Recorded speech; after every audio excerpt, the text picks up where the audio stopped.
Continuamos estudiando el fenómeno de la revolución, de las revoluciones, como los componentes esenciales de la historia humana. La historia humana necesita dar avances cualitativos, dar saltos, y entonces esto solo se realiza en los procesos revolucionarios. Estos han sido extremadamente escasos en la historia. En la intervención mía anterior he explicado que generalmente lo que hay son procesos de cambio con apariencia de revoluciones, pero en el momento crítico en que ha alcanzado el devenir de la humanidad, o tenemos una revolución o la especie humana se desmoronará en una crisis, en un proceso de desintegración integral muy difícil de remontar. Porque los factores de destrucción, desestructuración, negación, aniquilación, tanto en la parte física como en la parte mental del ser humano, son hoy descomunales, en gran medida porque la tecnología dominada por el poder permite que se realicen agresiones constantes contra el ser humano que en otros tiempos pues no eran posibles, precisamente porque no había la tecnología, no había tampoco el poder económico actual, el aparato funcionarial, el aparato adoctrinador, etcétera. Por lo tanto, diré que haberse constituido una situación revolucionaria en el plano del objetivo, es decir, como crisis de una sociedad, no es suficiente, es imprescindible, sin eso pues no es posible.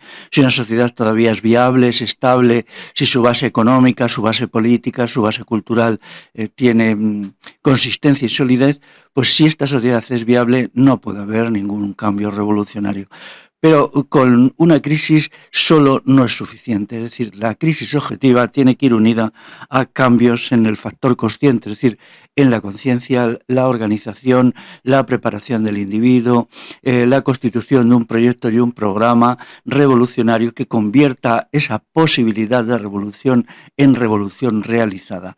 Esa es la diferencia, es decir, las condiciones objetivas nos dan la posibilidad, pero luego tiene que haber un acto electivo colectivo, es decir, un acto por el cual pues un sector de la sociedad elige, escoge el cambio esencial cualitativo para crear una nueva sociedad y un nuevo ser humano. Entonces esa es la dinámica de las sociedades. Hoy vamos a ver ligeramente por encima cómo se produce el desarrollo del factor consciente, que es el que necesitamos cuando se dan las condiciones objetivas.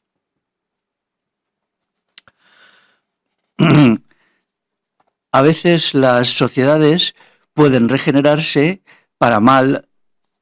Explicaba algunos casos en mi intervención anterior, pues pueden regenerarse a partir de nuevas ideologías, nuevos sistemas de organización de la sociedad, pero eso es extremadamente raro. Normalmente, cuando la crisis es tan grave que ha dañado esencialmente al ser humano, a su salud física, a su salud mental, a su creatividad, a su capacidad de convivir, su capacidad de admitir riesgos, cuando todo eso está dañado, y hoy está muy, muy dañado, porque todo lo humano está en una fase de desintegración, pues entonces cuando eso sucede es incluso muy difícil la regeneración desde el poder constituido de las sociedades. Por tanto, eso nos ayuda a que la crisis actual, la descomposición actual, sea incluso de naturaleza más revolucionaria, aunque al mismo tiempo es más dramática. ¿Qué entendemos por elemento consciente? Pues vamos a ver, elemento consciente, factor consciente, pues la conciencia es el pensamiento, es la parte, digamos, del pensamiento que dirige la acción, pensamiento y acción, por tanto, del ser humano. El elemento consciente es, en primer lugar, el conocimiento de los problemas de la sociedad. Es decir, se conocen los problemas, se diagnostican y al mismo tiempo las propuestas de remedio para constituir una sociedad nueva, no parchada o reformada de la actual. Por lo tanto, se requiere una cosmovisión fundante. Esto de la cosmovisión es importante porque la cosmovisión es la visión del cosmos, la visión del conjunto, por así decirlo. Una cosmovisión no puede ser inventada, tiene que ser formulada desde la realidad. Es decir, las cosmovisiones surgen de realidades. Luego, pues se nos dice que la ha creado tal filósofo o tal gran hombre, el cual lo ha hecho desde la nada, pero esto no es así. Eh, los sistemas filosóficos, cuando son simplemente especulativos, elucubrantes, no tienen en cuenta la realidad, pues son un factor que está ahí, puede ser seguido por más o menos gente que necesite narcóticos espirituales para vivir, pero las cosmovisiones hay que hacerlas desde la realidad. La realidad determina las cosmovisiones y las cosmovisiones permiten la realidad que se transforme la realidad. Por lo tanto, tiene que haber una cosmovisión fundante, tiene que haber un programa general. El programa general es las propuestas de transformación a cada uno de los grandes problemas, por ejemplo, pues el problema de la cuestión económica, el orden político, el sistema educativo, el sistema sanitario. Todas estas cosas tienen que ser formuladas de acuerdo a un proyecto de futuro, es decir, se tiene que decir, esto es así, no nos gusta como es ahora y vamos a hacerlo de esta otra manera. Esto tiene que ser relativamente extenso y bien explicado. Y tengo que decir que en la cuestión en el movimiento de la revolución integral todavía nos queda mucho para hacer una formulación precisa de todas estas cuestiones, es decir, para establecer programas, para establecer proyectos para cada uno de los elementos de la sociedad que es necesario cambiar. Luego tiene que haber una idea innovadora del sujeto. Tiene que formularse qué es ser persona. Esto es decisivo. Las corrientes sociologistas, objetivistas, creen que el individuo es simplemente la consecuencia pasiva, directa y necesaria del orden social. No es así. No es así. Hay una manera de ser persona que debe ser considerada como tal. Cambiada la sociedad, pues puede cambiar el individuo o puede no cambiar. O dicho de otra manera, si el individuo no cambia, la sociedad no puede ser cambiada. Entonces tiene que ser un proceso paralelo en la cual se junte un proyecto de transformación de la sociedad y un proyecto de transformación del individuo. Esto va a la vez, porque el individuo no es solo efecto de la sociedad, sino también es causa. Esto es de sentido común, ¿no? Sin embargo, pues la sociología mecanicista, surgida en el siglo XIX, pues no le considera como elemento transformador, sino que cree que todo lo que importa son las estructuras. Las estructuras son decisivas, porque también hay otra corriente, que es la corriente personalista, que es una corriente muy infantil, de donde se cree que el individuo no está determinado por las estructuras, por los sistemas objetivos de autoorganización u organización de la sociedad, y que el individuo puede hacer cualquier cosa, puede cambiar esto, puede cambiar lo otro. Eso es una forma de pensamiento muy pueril que no vale. Por lo tanto, frente al estructuralismo, por decirlo así, ¿no?, que considera que la estructura es todo, y frente al personalismo, que considera que el sujeto es todo, el proyecto Revolución Integral se propone combinar un proyecto para las estructuras y un proyecto para el individuo. Luego hay algunas cuestiones que por su particular importancia tienen que ser tratadas, como la cuestión convivencial. La sociedad actual es una sociedad atomizada, donde vive un individuo solitario. Recordemos que esto ya pues no es nuevo. Ya en los años 50 el autor David Riesman escribió La muchedumbre solitaria. Es un libro que tiene un título muy bonito, pero que luego los contenidos son muy pobres, pero el título está muy bien, Muchedumbre solitaria. Es decir, vivimos en una sociedad gregaria donde estamos los unos junto a los otros de una manera física, como si fuéramos cosas. Es el fenómeno también de la cosificación, pero no tenemos relaciones entre nosotros, ni relaciones verbales, ni relaciones emocionales, ni relaciones de cooperación. De ahí el libro de Riesman, La muchedumbre solitaria, que me parece un hallazgo genial, ¿no? Cuando él lo escribió, que era los años 50 del siglo XX, todavía el proceso de atomización, ¿no?, y de desintegración de la sociedad en individuos había avanzado poco. Todavía pues la sociedad tenía un alto grado de sociabilidad, pero ahora ya pues el grado de insociabilidad es extremo. Los poderes constituidos promueven la insocialidad de una manera colosal. Hay hasta una tecnología de la insociabilidad, es decir, es una tecnología tanto productiva como lúdica, como de diversa naturaleza que busca el apartar a los individuos entre sí, el no permitirles que se relacionen, porque en el mantenimiento de la insociabilidad los poderes actualmente constituidos tienen una de sus bazas fundamentales para mantenerse como poderes. Así pues, necesitamos un proyecto convivencial, de ahí que haya una idea, ya lleva tiempo, que se llama Manifiesto Convivencial. Manifiesto Convivencial. Luego tendríamos que tratar otras cosas como un programa para la agricultura, para la alimentación con frutos silvestres, para la selvicultura, en fin, todos los problemas importantes de la sociedad o todas las actividades sociales tienen que ser estructuradas en un proyecto, en un programa. El programa es decisivo.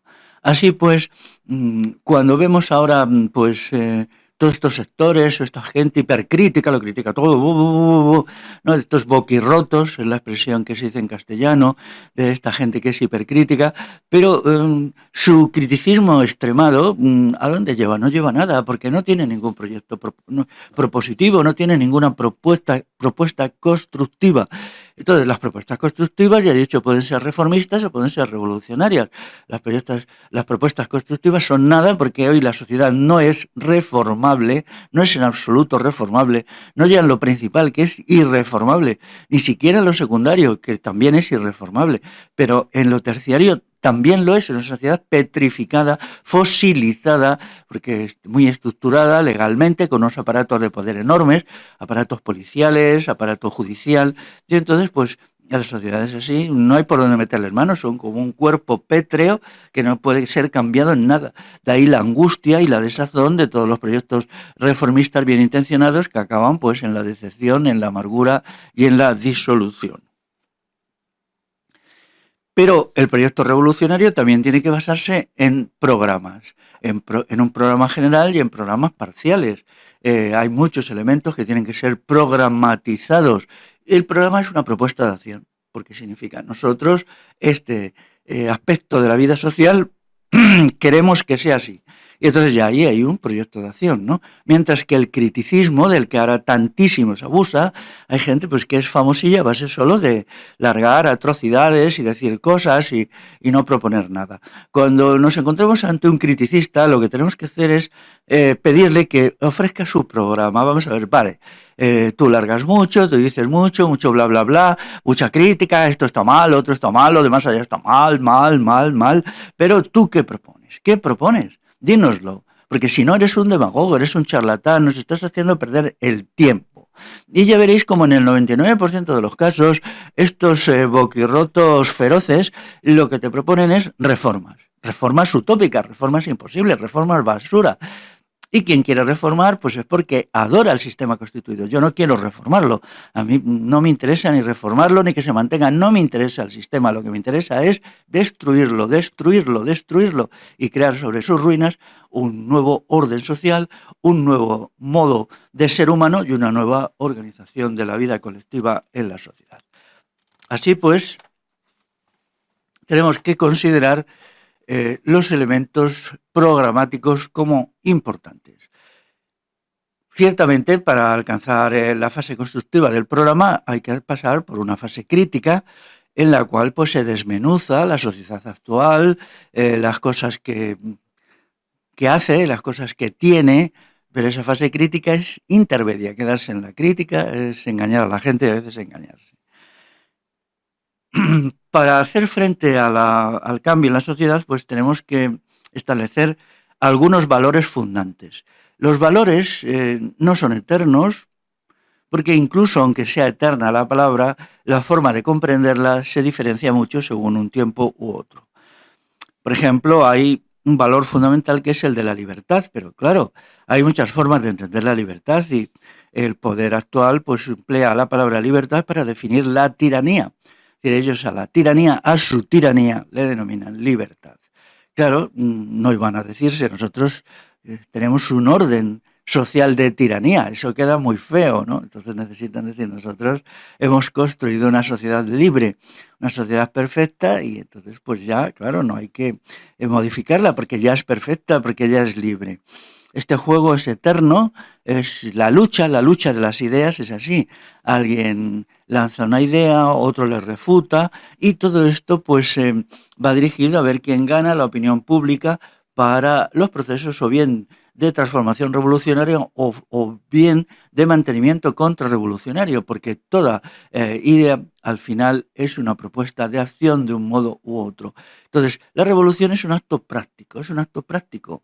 No necesita fundamentos teóriticos excesivos, sino algunas cuestiones de sentido común, algún conocimiento de la historia de la humanidad para aplicarlo, pero es un acto práctico y lo que yo pretendo con la revolución integral pues es un acto práctico, es una acción colectiva que es la que ahora se intenta definir. Durante un tiempo se pensó que las revoluciones tenían que tener un cuerpo teórico enorme detrás, claro, porque eran revoluciones dirigidas por intelectuales que en definitiva lo que querían era el poder para sí, porque todos los intelectuales lo que quieren es mandar ellos mandar, ellos ser los dueños de la política, ser los dueños de la economía, porque ahora ya son los dueños de una rama muy importante, que son los dueños de las ideas, los dueños del adoctrinamiento. Entonces ellos quieren pasar de ser dueños parciales a dueños generales. Entonces hemos tenido, sobre todo en el siglo XIX, teorías revolucionarias que eran elaboraciones de intelectuales que están pensadas para que la casta intelectual se convierta en la dueña de todo. Esto no es nuevo. Ya sabéis que Platón es lo que proponía, el gobierno de los sabios. Por sabios, en la época de Platón hay que entender a los intelectuales. Entonces él creía que los políticos, los militares, los estrategas de la época en Grecia no gobernaban suficientemente bien y tenía que ser el gobierno de los sabios. Las teorías revolucionarias decimonónicas son un nuevo proyecto para el gobierno de los sabios, pero bueno, Platón acabó bastante mal, acabó haciendo el ridículo porque los sabios no saben gobernar, solo saben charlatanear, verbosear, y los proyectos revolucionarios elaborados por intelectuales, pues ya hemos visto en los últimos 50 años lo mal que han acabado. Bueno, uno de los valores es la libertad. La libertad es una cuestión bastante compleja y requiere una definición precisa. La libertad como revolución, la revolución como libertad, necesita un desarrollo que lo haremos. Luego está la cuestión de la propiedad como propiedad de todos. Ahora la mayoría de la gente, la inmensa mayoría, estamos privados de propiedad más allá de algunos elementos muy primarios de propiedad de medios de vida, pero la propiedad de los medios de producción, de los instrumentos de trabajo, de las herramientas, no puede ser y no va a ser propiedad de una minoría, de una serie de corporaciones que son riquísimas, ¿no? Tiene que haber una distribución de la propiedad. Si el poder político tiene que estar repartido, el poder económico tiene que estar repartido. Y eso es la revolución económica que nosotros vamos a hacer, un reparto del poder económico entre el conjunto del cuerpo social, arrebatándoselo a las minorías que se han apropiado de ello pues, por procedimientos oscuros y sucios. En tercer lugar está el valor de la democracia directa, que tiene que manifestarse en instituciones. Una sociedad necesita instituciones. No puede ser algo fluido y me gusta, mañana no me gusta, no. Toda sociedad que quiera persistir y que quiera ser funcional tiene que institucionalizarse. Por lo tanto, necesitamos cambiar las instituciones actuales y cambiarla por otras instituciones de acuerdo a otros criterios, de acuerdo a otro derecho, también regida por el derecho, que en este caso sería el derecho consuetudinario, diferente del derecho positivo actual, del derecho codificado actual que proviene del derecho romano. Tiene que haber también un principio de justicia. La justicia es un valor muy importante. La justicia conmutativa, cada cual tiene que recibir tanto como da. Ese es un principio muy importante que hoy es ampliamente violado porque, por ejemplo, en la cuestión de los impuestos, pues se nos obliga a entregar 100 unidades monetarias y luego el Estado nos devuelve 30. Entonces, no damos 100 y recibimos 100, nos devuelve de todas maneras y nos lo devuelve de una manera que nosotros no queremos, en los que no hemos tenido ninguna intervención, porque la mayoría de los ingresos monetarios se los apropia las élites políticas, no solamente las élites partidistas, sino las élites militares, funcionariales y tal, y lo utilizan en su propio beneficio, en llevar unas vidas decadentes, fastuosas. Y bueno, pues entonces ahí hay una quiebra del principio de justicia. La justicia conmutativa es cambio valores equivalentes, doy tanto como recibo, recibo tanto como doy. Y luego también está la justicia distributiva, que equivale pues a dar a cada cual lo que le corresponde. Entonces, la creación de una sociedad sustentada en la justicia es un acto revolucionario, porque ahora vivimos una sociedad sustentada en la injusticia, Y entonces, pues, aunque la justicia no es un valor total, es un valor muy insatisfactorio, porque en definitiva la justicia significa un distanciamiento entre las personas, pero al menos en una fase de la nueva sociedad revolucionaria, pues tienen que regirse por valores de justicia, luego ya los cambiaríamos por valores convivenciales, por valores de afecto, en los cuales los criterios de justicia de manera voluntaria empiezan a ser sustituidos por criterios de integración a partir del afecto mutuo en el cuerpo social. Otro punto fundamental tendría que ser la centralidad de la persona. La centralidad de la persona es muy distinto a lo que hay actualmente. Actualmente es la centralidad de la economía. Todo se sacrifica a la economía, todo el crecimiento económico es todo. Bueno, la economía es el todo del todo del todo. Tenemos que vivir para la economía, vivir para el trabajo, ser productivos, matarnos trabajando, ¿no? Esto es deshumanizador, ¿no? Lo central es el ser humano. Es como la tecnología lo arregla todo, lo resuelve todo, es maravillosa. No, lo que arregla y resuelve todo es el ser humano. La tecnología, como mucho, si es tecnología positiva y no negativa, pues es un instrumento del ser humano, es un instrumento y solo un instrumento. Por lo tanto, el proyecto de Revolución Integral es un proyecto rehumanizador que sitúa al ser humano en el centro de la vida social, que hace del ser humano el centro del pensamiento. Es decir, pensamos que lo central es el ser humano y practicamos la idea de que lo central es el ser humano. Ahora la sociedad está totalmente deshumanizada y cada vez más. ¿Por qué? Porque se basa en la aniquilación del humano y la aniquilación del ser humano. Lo vemos claramente, todo es así, todo. Luego, tenemos que establecer una sociedad fundamentada en criterios de la cultura popular y la sabiduría popular. Ahora mismo todos los expertos, lo que saben los sabios, los expertos, la gente multititulada, esta tragedia de los especialistas, de los expertos, de los científicos, de los filósofos, de los intelectuales, ha llevado a una sociedad invivible, porque ellos no saben, ellos no conocen, primero porque son expertos. Es decir, el mundo, la sociedad, la vida, el ser humano es no especializado. Significa que la vida hay que vivirla de una manera no especializada.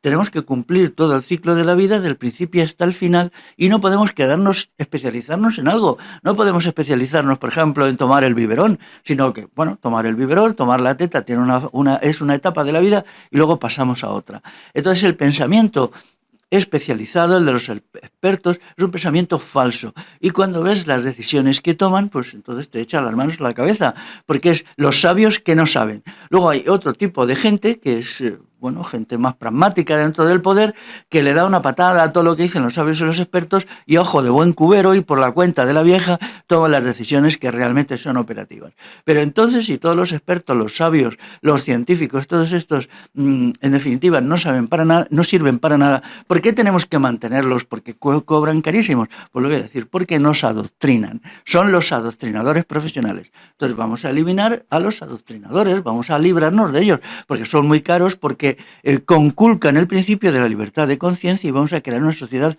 sin adoctrinadores. Es decir, el pensamiento va a ser libre, y no vamos a depender de gente que nos diga cómo tiene que ser esto, cómo tiene que ser lo otro, porque luego además ellos no saben, solo tienen títulos, tienen muchos títulos y viven del adoctrinamiento. Entonces la cultura popular, la sabiduría popular, tiene que ser causa y consecuencia de la revolución. Es decir, necesitamos recuperarla y relanzarla hasta cierto punto para que el proceso revolucionario sea viable, pero al mismo tiempo, una vez ya constituido una sociedad que llamemos revolucionaria, va a seguir avanzando en una nueva forma del conocer, en una nueva concepción del saber, que es la cultura popular. No significa que toda la cultura erudita en que vivimos o malvivimos o chapoteamos ahora tenga que ser eliminada. Alguna parte está bien, puede ser reformulada, puede ser aprovechada, pero fundamentalmente pues no tiene futuro, ¿no? Otro punto constitutivo de la sociedad actual, otro de los valores, tiene que ser el trabajo libre. El trabajo libre es antagónico con el trabajo asalariado, es decir, el acto de trabajar tiene que ser libre, el trabajador tiene que tomar todas las decisiones sobre el acto de trabajo. Eso significa eliminar la dictadura de los patronos dentro de los centros de trabajo. O sea, los patronos, pues como tales patronos, tienen que desaparecer, sus bienes tienen que formar parte del patrimonio económico de la comunidad popular, y ellos pues tienen que convertirse en unos trabajadores más. Obviamente, si no, pues será imposible conseguir un trabajo libre y no el actual trabajo asalariado, que es una forma de trabajo esclavo, trabajo neoesclavo, en el cual el sujeto se limita a recibir órdenes y imponerlas, y a padecer las demasías tiránicas y totalitarias de los empleadores. Y finalmente, otro valor que rige nuestro criterio es que una sociedad, para que sea revolucionaria, tiene que ser una sociedad moral. Entonces hay que definir los criterios morales, algunos de ellos ya están bastante definidos, pero tenemos que ver cómo sería una sociedad moral. Actualmente no vivimos en una sociedad moral, sino en una sociedad jurídica. Todo determina la ley, todo el derecho, es decir, la fuerza. El derecho no es nada sin la fuerza, sin el aparato policial y judicial. Por lo tanto, es una sociedad de la fuerza, es una sociedad de la tiranía.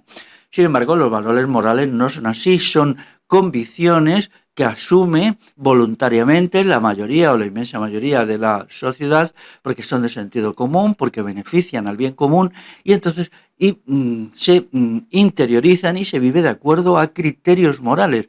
Pero los criterios morales no tienen sanción jurídica, por lo tanto, una sociedad moral es una sociedad de la libertad.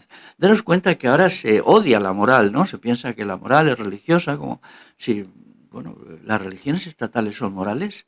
No me había enterado yo de esto. Las religiones estatales son estatales y por lo tanto son religiones jurídicas que funcionan como todas las sociedades estatales, es decir, todas las sociedades en lo cual lo que importa son los criterios jurídicos, también con categorías jurídicas. Por lo tanto, nosotros lo que pretendemos es crear una sociedad jurídica por una sociedad moral. Pero para defender la sociedad actual se ha generado un odio a lo moral, pero ese odio no es nada más que una ideología del despotismo actual, de la tiranía, de la dictadura. Entonces hay gente que se cree que es muy moderno decir que ellos son amorales o son inmorales. Bueno, pues si son amorales, inmorales, decidme por qué, si estáis a favor o en contra de la policía. ¿No? ¿Estáis a favor? ¿Estáis en contra de la policía? Una sociedad amoral solo puede funcionar con policía, y un estado policial como este pues tiene que educar a la gente en la amoralidad. ¿Cómo sería, que es una cuestión que preocupa mucho a la gente, una toma de conciencia para la revolución? Partimos de que hoy el individuo medio está adoctrinado en los disvalores y en las atrocidades mentales de la sociedad actual. ¿Cómo se transita de esa situación a otra en la cual este individuo no solamente se haya regenerado lo suficiente como para encontrar su sitio en una nueva sociedad revolucionaria, sino también cómo se ha convertido en un sujeto activo que contribuye a crear esa sociedad revolucionaria? Pues vamos a ver cómo son las condiciones para la toma de conciencia, que es también la toma de compromiso, porque nos hacemos conscientes para comprometernos, y el compromiso es acción. Compromiso es una acción. Entonces, este tránsito al compromiso, a la conciencia y por lo tanto a la acción es lo que nos interesa sobremanera. Cuando se da una situación revolucionaria en el plano objetivo, es decir, cuando el sujeto vive en su vida día a día la irracionalidad, la decadencia, la maldad, el horror, la disfuncionalidad de la sociedad en que vive, entonces esto significa que empieza a ver el mundo de otra manera. Es decir, la toma de conciencia, el aprendizaje sucede en la práctica, en la experiencia, es la experiencia la que enseña. Eso nos ha sucedido a todos, todos hemos vivido determinadas experiencias que nos han hecho reflexionar sobre el conjunto del orden actual. Se suele dar mucha importancia a los libros, a los intelectuales, a los vídeos, en la toma de conciencia. Bueno, yo al respecto de eso soy relativamente escéptico. Por lo menos a mí han sido determinadas vivencias laborales, en mi caso fueron muy importantes, determinadas vivencias laborales, vivencias educativas y otras que me han hecho dudar de que el orden actual sea justo, sea legítimo y sea, por tanto, defendible.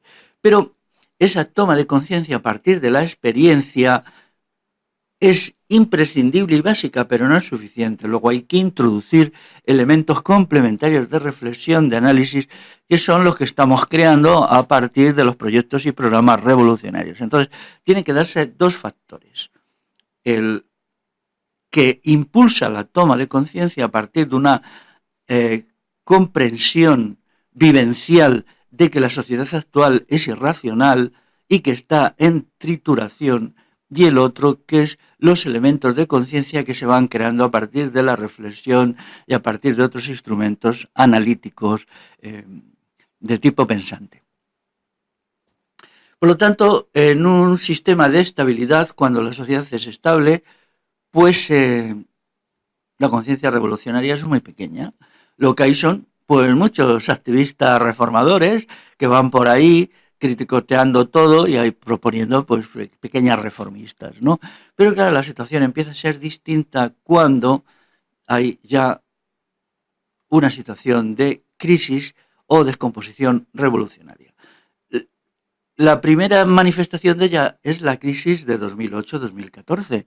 Es una crisis económica tremenda, que llega a crear un paro en el Reino de España, un paro real cercano al 40% en algún momento, y que pues no se ha explicado nunca. Los sabelotodo de la economía no saben qué decir del asunto y lo han dejado ahí tapado. Luego se recuperó parcialmente a partir de 2014, pero todos somos conscientes de que esa recuperación ha sido incompleta y que ya nunca volverá la economía a ser como había sido. Entonces, esto, claro, visto así, pues se requiere, para entenderlo a fondo, una serie de conocimientos de economía para explicar que efectivamente en 2008-2014 se puso de manifiesto la incompetencia, disfuncionalidad, falta de sustancia del modo económico de funcionar la sociedad hoy. Quiero hacer un curso de economía, lo adelanto ya y esto lo explicaré de una manera bastante detallada, así que hoy no me detengo.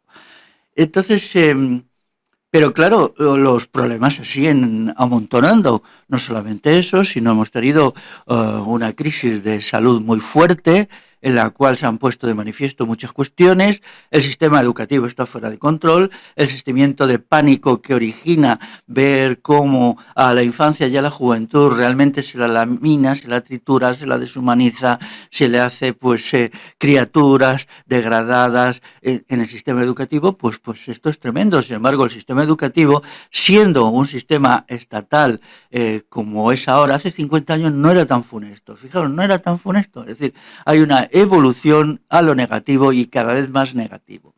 Entonces, estas cuestiones vividas por millones de personas son las que tendencialmente, quiero decir como tendencia, no necesariamente le despiertan a una concepción primero crítica y luego revolucionaria. Pero claro, aquí hay también un inconveniente, que es la potencia del sistema aleccionador.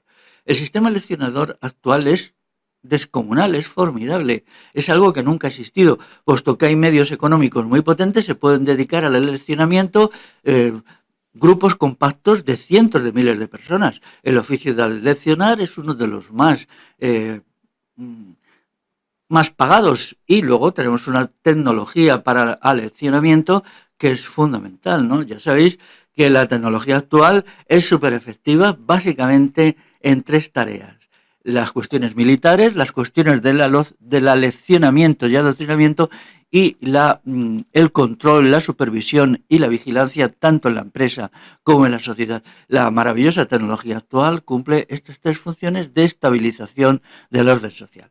Por lo tanto, aunque los problemas son tremendos, el adoctrinamiento hace que los individuos les cueste mucho comprender lo que está pasando porque están sometidos a un permanente bombardeo de pseudoideas, ideas falsas, mentiras, medias mentiras, manipulaciones y tal, por toda una casta que es la casta mediática, que es como la casta intelectual. ¿Qué tiempos aquellos en que los aparatos de poder solo tenían como elementos de adoctrinamiento? Pues el periódico, el libro, el clero y algunos intelectuales que escribían libros y, y en los periódicos, ¿no? Pero luego ya vino en avalancha toda la tecnología del adoctrinamiento. Primero la radio fue el primer gran hallazgo de tipo auditivo, y luego ya la televisión, y suma y suma y sigue, ¿no? Y cuanto más recursos económicos y monetarios tienen las élites de poder, pues más adoctrinan, porque tienen más recursos para adoctrinar. Entonces eso significa que, aunque la sociedad esté en un grado avanzado de descomposición, tiene como elemento contrarrestante la fuerza colosal del adoctrinamiento. Ahí hay una contradicción. ¿Eso qué significa? Pues que los procesos revolucionarios en las sociedades actuales solo pueden avanzar con lentitud y que tiene que darse un momento muy ya profundizado de crisis social objetiva para que la conciencia y la disponibilidad de las personas manifieste.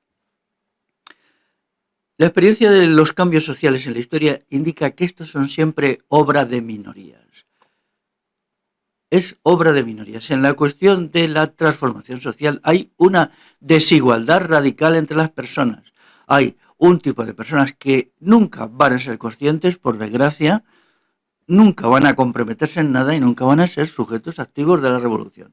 Eso es así, siempre ha sido así en el pasado también. Si estudiamos experiencias del pasado, vemos que siempre han sido minorías las que han emprendido movimientos de transformación social, y luego le ha seguido un sector de la sociedad, pero que nunca ha sido muy mayoritario, ni nunca ha sido, ni es necesario que lo sea. Es decir, no es necesario grandes masas. La teoría de las grandes masas está ligada pues a cosas como los partidos políticos, que como eso sí es relevante, es una tontería, es un ejercicio de simbolismo reaccionario, puesto que al votar lo que se hace es asentir al poder constituido. Pues entonces sí, todos los partidos dicen, no, es que el partido tal, o nosotros, el partido Pascual, pues tenemos 14 millones de votos. Eso no es nada, eso es un engaño, eso es solamente una ficción, ¿no? Lo cierto es que la transformación la hacen minorías. Alguien podrá decir, bueno, pero el sistema de democracia directa es una sociedad gobernada por la totalidad de la sociedad, por la totalidad de la gente, así es. Pero a eso llegaremos a partir de la acción de minorías. ¿Aquí hay una contradicción? Sí, la hay, perfectamente la hay. Las cosas son así, tenemos que aceptarla como la hay. Si nosotros iniciamos e incluso ya hemos avanzado un techo en la transformación revolucionaria de la sociedad basándonos en minorías, en las condiciones actuales minorías muy pequeñas, entonces resulta que ¿cómo podemos crear un sistema de democracia directa? Pues a partir de ese hecho, las minorías tienen que avanzar en algún momento, se irán incorporando a otros sectores en algún momento. ¿Cuándo? Pues no lo sabemos, ¿no? También os diré, nunca un sistema de democracia directa contará con el apoyo total, la participación de toda la población. Siempre habrá un sector, un 20 o 30%, pues que será rotundamente apolítico, querrá vivir su vida y bien, pues habrá que convivir con él, ¿no? No sabemos lo que puede pasar en el futuro, en una sociedad bien constituida, pero sí sabemos que la cuestión de las minorías es lo esencial de la transformación social. Así pues, no hay por qué inquietarse, mucho menos agobiarse, porque este asunto vaya de minorías. Entonces, esto además es debido a la censura y a la represión daros cuenta que nadie que tenga un pensamiento revolucionario va a salir en la televisión.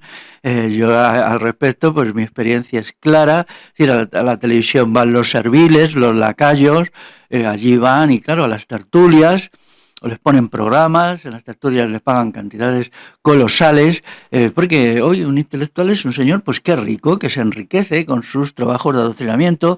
Entonces las tertulias, pues en la radio, en las televisiones, pues pueden pagar por una horita entre 500 euros, que es a la gente absolutamente desconocida, y 10.000 euros por una hora. Sí, claro, porque el adoctrinamiento es fundamental. La sociedad actual ya está tan descompuesta, tan desestructurada, que necesita un aparato adoctrinador formidable. Y esto pone sobre la mesa la función de los intelectuales y la función de los adoctrinadores, que vienen a ser lo mismo, es decir, la gente del poder mediático. Durante tiempo la palabra intelectual tenía como una aureola de radicalidad, de inconformismo, y la ha perdido del todo. El intelectual es un lacayo, un siervo del sistema que trabaja por dinero, generalmente es un intelectual funcionario, es alguien que es pues funcionario, es profesor, y entonces pues bueno, sirve a quien le paga, pero luego además se hace sus horas extras muy bien remunerada en los aparatos de adoctrinamiento. Es una suerte que los intelectuales hayan perdido su aureola de radicalidad por completo, porque eso nos permite crear un nuevo tipo de revolucionario, que sería alguien ligado a la cultura popular. Ahora ha llegado el momento del revolucionario popular, como durante pues quizá 100 años o más ha sido el tiempo del revolucionario intelectual. Esto es un avance ya, un avance que ahora no puedo detenerme en él, pero significa un cambio muy importante, porque la sociedad del futuro es una sociedad de lo popular, y si ya avanzamos en ese sentido, pues es algo muy importante. Por tanto, quería señalar que la toma de conciencia en la sociedad no es equilibrada, no es algo armónico, no lo hace todo el mundo a la vez, sino es algo desequilibrado. Hay sectores que pueden avanzar mucho, otros que no, pero claro, también quiero decir una cosa, como el proyecto Revolución Integral no se propone teorética ni doctrinarismo, se basa en la experiencia y es convivencial, no necesita, digamos, de cuerpos demasiado desarrollados que cuesten mucho comprender. No hace falta tragarse una doctrina, porque nosotros rechazamos las doctrinas, rechazamos las teorías. Y lo que queremos es que triunfe el sano sentido común de la gente popular, con unos criterios sobre política y economía, educación, sanidad, que sean básicamente los del sentido común, ¿no? Los del sentido común y nada más. A veces el sentido común, como dice el refrán, es el menos común de los sentidos, pero ahí tenemos que hacer nosotros un esfuerzo explicativo para que el sentido común penetre en la masa popular. Pero por ahora todavía eso se concretará solo que penetre en algunos elementos de la masa popular.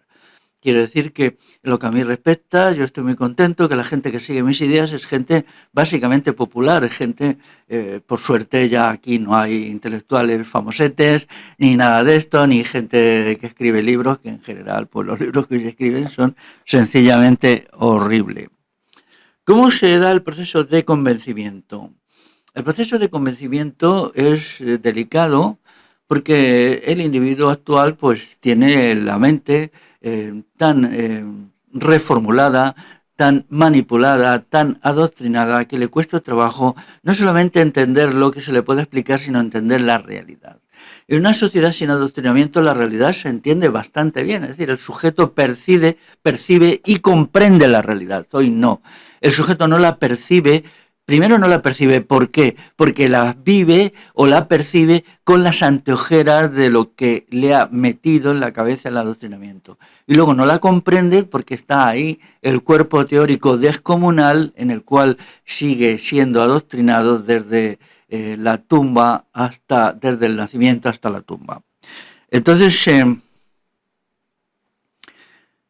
¿esto qué significa? Que las ideas revolucionarias, a pesar de su sencillez y de su sentido común, pues cuando son escuchadas, producen confusión. La primera impresión que producen es de confusión, ¿no? ¿Esto qué es? La gente se queda así, ¿no? Y entonces se requiere un tiempo para asimilarlas. Y este tiempo de asimilación requiere dos cuestiones. Primero, que la realidad las valide, es decir, la validación por parte de la realidad es fundamental. Y, en segundo lugar, que estas ideas revolucionarias lleguen de forma repetida. O sea, no basta con una vez, sino que hay que repetir, repetir. O sea, lo vuelvo a decir, el pedagogo quintiliano, que vivió en el siglo I de nuestra era, él decía que la esencia de la pedagogía es la repetición. Y esto lo vemos, es decir, hay que repetir, hay que insistir una y otra vez, pero siempre adaptándose a las condiciones del lugar y del momento y a lo que está sucediendo. Pero este proceso de la repetición es necesario realizarlo y para eso necesitamos una estructura organizativa formada por personas preparadas que sean necesario hacer explicaciones sucesivas de los hechos fundamentales a través de procesos repetitivos. En el avance en la toma de conciencia, lo central es lo positivo y programático. El criticismo es solo una primera toma, el criticismo no resuelve, el criticismo no mueve a la acción, porque lo negativo no mueve a la acción, solamente es un desahogo, pero la sociedad actual es hipercrítica. No sé si os dais cuenta que es una sociedad hipercrítica. El hipercriticismo consiste primero en decir muchas atrocidades como supuestamente crítica, despotricar de todo, estar en contra de todo. En definitiva, estar en contra de todo es lo mismo que estar a favor de todo. El criticismo actual no es nada más que una forma de conformismo, por eso la funesta escuela de Frankfurt, que no era nada más que una escuela socialdemócrata, una gente procapitalista reformadora, pues desarrolló la teoría crítica. La teoría crítica, que yo la tengo desarrollada precisamente en este libro, es decir, criticada aquí, es la crítica de la teoría crítica, pues entonces es eso, es criticarlo todo para no criticar nada y para al final pues aceptar lo que te dice el poder constituido. Así pues, nosotros tenemos que insistir en los proyectos positivos, en los proyectos transformadores que den pie a una acción transformadora y que permitan vislumbrar un futuro diferente y también un presente, porque no todos los proyectos transformadores son de futuro, algunos permiten ya tomar actos, a ejercer acciones, ir creando algunas formas embrionarias de lo que será la futura sociedad en el presente. Estas formas embrionarias de la futura sociedad que pueden constituirse en el presente, por débiles y escasas que sean, y también por problemáticas inestables, inmediatamente son sometidas a la agresión del poder, de los poderes constituidos, incluso su agresión policial, a su agresión judicial, pero tienen un valor importante y tenemos que ir. Serían como zonas liberadas, islas de libertad, de convivencia y también de racionalidad, entendida racionalidad como aceptación de lo real a partir del entendimiento. Otro elemento de la toma de la conciencia es la crítica. Hoy es una sociedad en la que circulan montones de ideas, montones de teorías, algunas machaconamente repetidas desde el poder, son las religiones políticas. Ya sabéis que las religiones políticas pues, es la manera como la fascistización de la sociedad se realiza. Es decir, se niega la libertad de conciencia porque hay que creer obligatoriamente en algunas verdades que no pueden ser puestas en duda y entonces tienen también sus jaurías callejeras para morder y agredirnos a los que no creemos en esas verdades, ¿no? Entonces esto es lo típico de los fascismos. Los fascismos siempre se basan, punto, en unas verdades inamovibles que el Estado promueve metiendo ahí en ese asunto muchísimo dinero y luego las jaurías callejeras de porristas y matones que van por ahí pues apaleando a la gente que no las acepta. Bien, yo ya he dicho muchas cosas sobre las jaurías callejeras, yo he sido objeto de muchas agresiones por ellas, pero la verdad es que me siguen produciendo la misma risa y el mismo asco que antaño, no me crea ningún problema.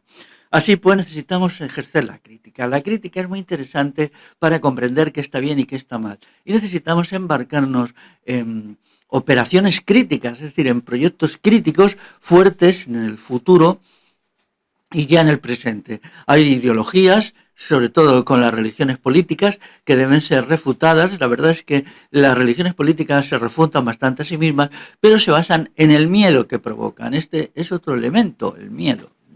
Es decir, las ideas revolucionarias también provocan miedo, no porque el individuo se vea agredido, al contrario, sino dice, bueno, eso puede estar muy bien, pero si yo creo eso, tengo que ser consecuente y ponerlo en marcha, tengo que hacerme un propagandista, un divulgador de las ideas revolucionarias, y eso me va a llevar a problemas con el poder. Entonces, no quiero. Sin embargo, el miedo que provocan las religiones políticas es diferente. Es, si yo disiento de lo que ellos dicen y me atrevo a disentir, entonces voy a ser agredido. Luego prefiero estar callado, ¿no? Esto es una cuestión, mientras que en el primer caso la persona se siente simplemente coaccionada mentalmente por el miedo al poder, que se lanzaría contra él si defendiera lo que no puede ser defendido. En el segundo lugar, se siente el individuo coaccionado porque si dice lo que piensa de las religiones políticas, en ese caso sería igualmente agredido. Pero con todo, lo esencial para mí es afirmar la voluntad revolucionaria.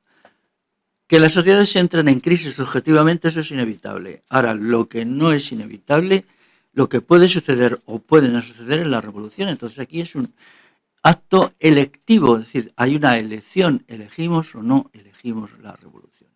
Entonces eso es una elección colectiva, es una elección. Claro, el proceso electivo pues es complejo.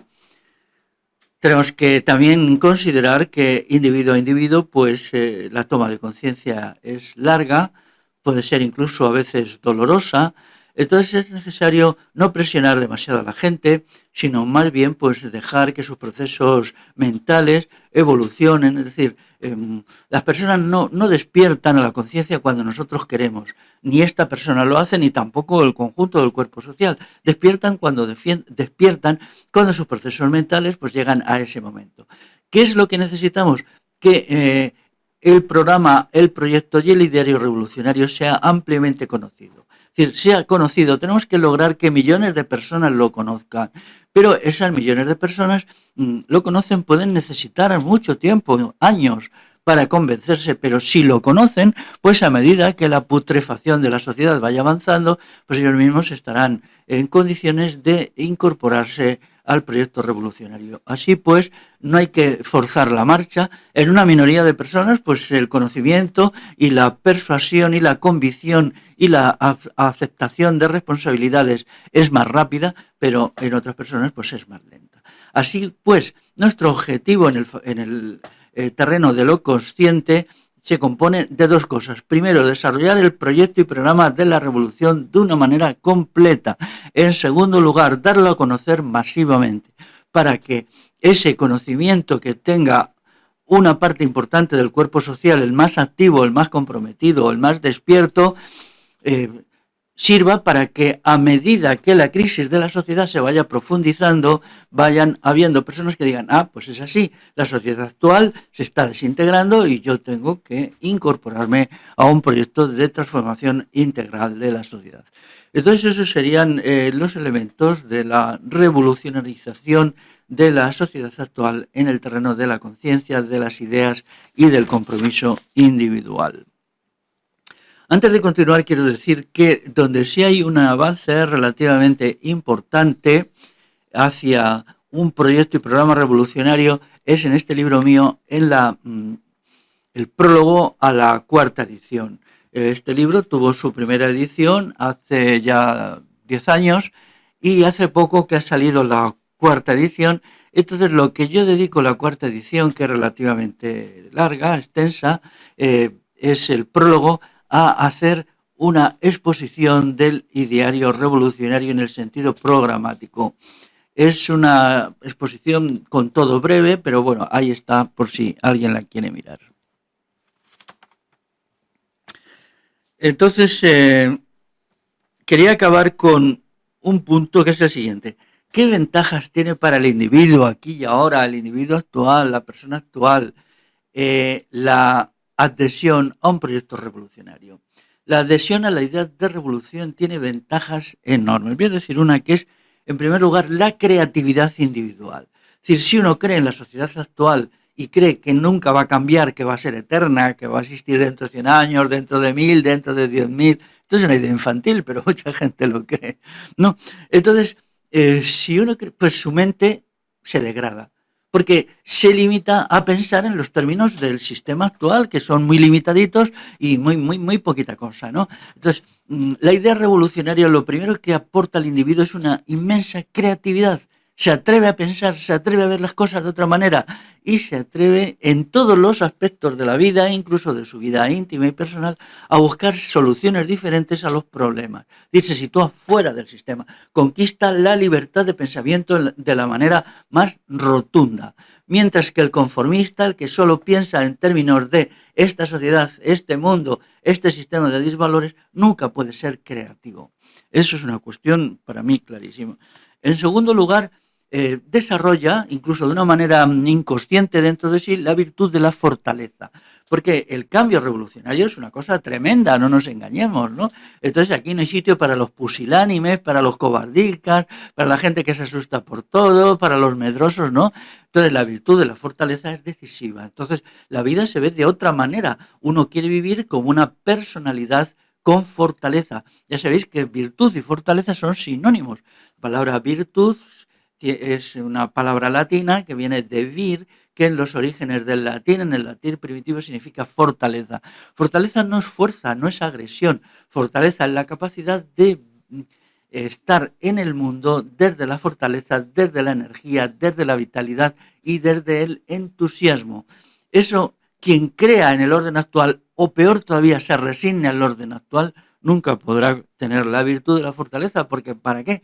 El sistema actual lo que te lanza es al vicio de la debilidad, de la desidia, del abandono de sí mismo.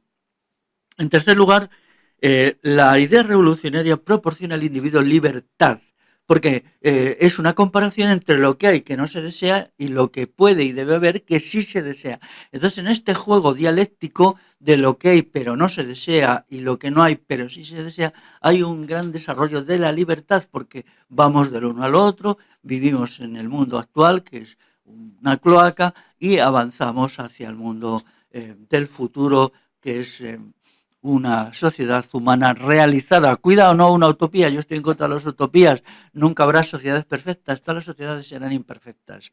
Entonces esa es una conquista de la libertad interior que se une a lo que yo he dicho antes de la creatividad.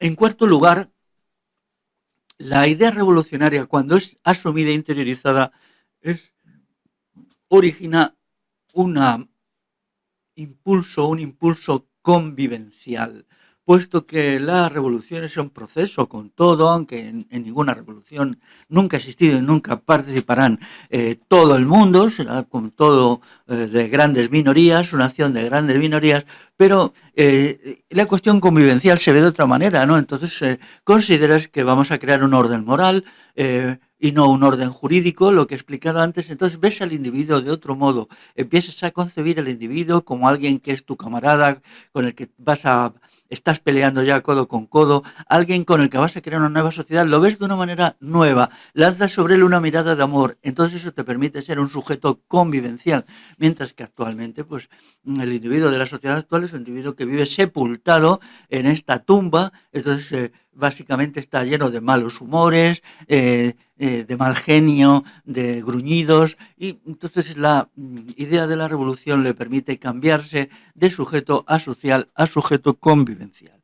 Y luego finalmente, pues de forma lógica, del ideario revolucionario se desprende incluso implícitamente la idea de esperanza. La sociedad actual es sin esperanza, porque si las cosas son tremendas, y se piensa que van a seguir siendo tremendas siempre, ¿dónde está la esperanza? De ahí el crecimiento en flecha del fenómeno del suicidio y otra forma de suicidio, un suicidio larvado, que es la depresión, porque la depresión es una forma de suicidio. Entonces, el ideario revolucionario proporciona esperanza, es decir, la idea de que en algún momento llegará una situación en la cual podremos transformar la sociedad y podemos transformar la naturaleza del individuo.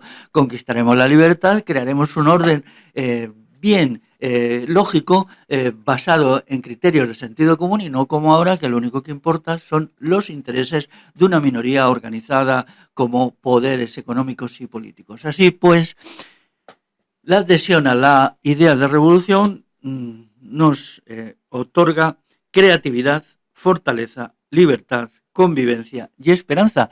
Son 5 virtudes fundamentales con las cuales nuestra vida puede cambiar radicalmente. Entiendo yo, puede cambiar aquí y ahora. Es decir, que haciendo la revolución nos revolucionarizamos a nosotros y a nosotras mismos. Me parece una idea magnífica, ¿verdad? Pues me despido con eso. Hasta luego.